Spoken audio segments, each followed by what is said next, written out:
Bonsoir à tous. J'espère que vous portez bien de là où vous vous trouvez.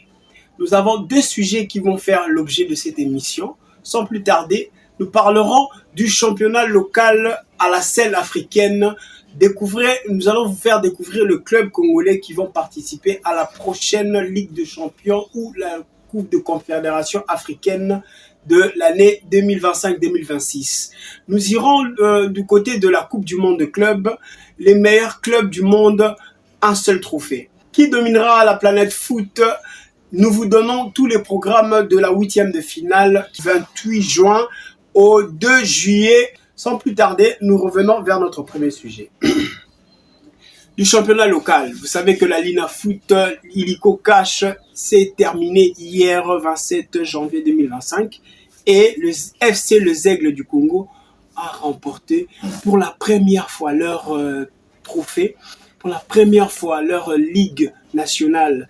Et ça fait pas moins de 2 ans que l'équipe existe. C'est l'équipe chère du président Vidi Chimanga.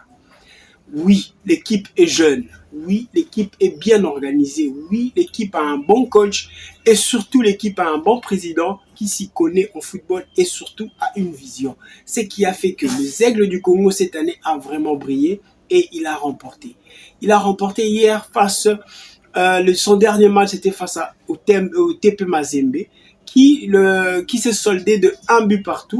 Et le sacre a été donné directement au FC Les Aigles du Congo. Bien entendu, nous entendons des rumeurs par-ci par-là pour le 3 points pour le forfait qui a été donné à Mazembe sur le sujet que nous savons tous.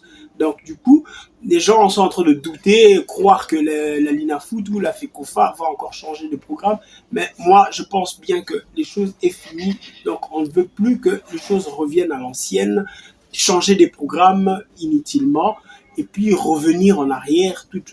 Bref, Maniema Union, le match s'est soldé à 0 but partout avec Lupopo. Et Lupopo est en Ligue des Champions. Maniema est en CAF. Nous attendons les résultats de la Coupe du Congo pour savoir qui va accompagner Maniema en Coupe de Confédération. Parlons de la Coupe du Monde des clubs. Les clubs sont déjà prêts et les clubs veulent gagner.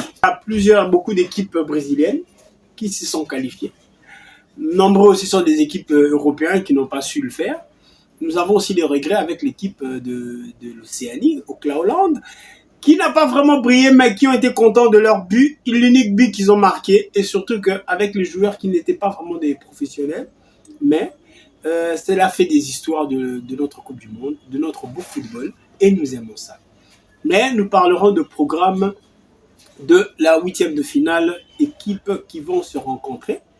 Le 28 juin, il y a Palmeiras et Botafogo qui vont se rencontrer. Les deux équipes brésiliennes vont se rencontrer et nous verrons qui sera à la hauteur de passer à l'étape suivante ou bien au quart de finale avant d'entamer la demi-finale.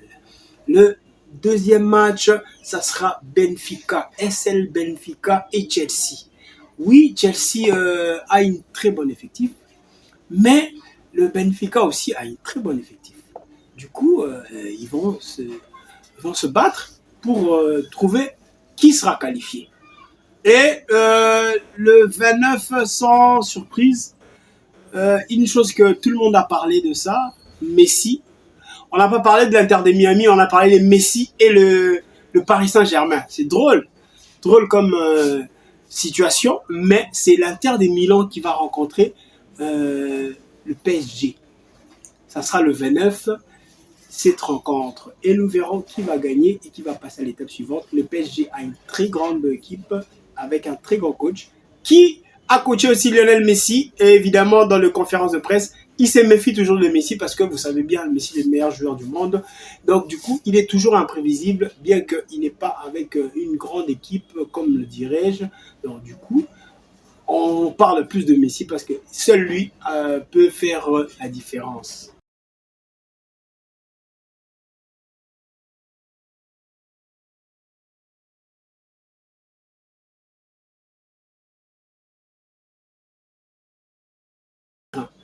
Et oui, je vous ai donné les programmes. Vous avez vu dans l'écran, des programmes qui doit établir la 8e de finale.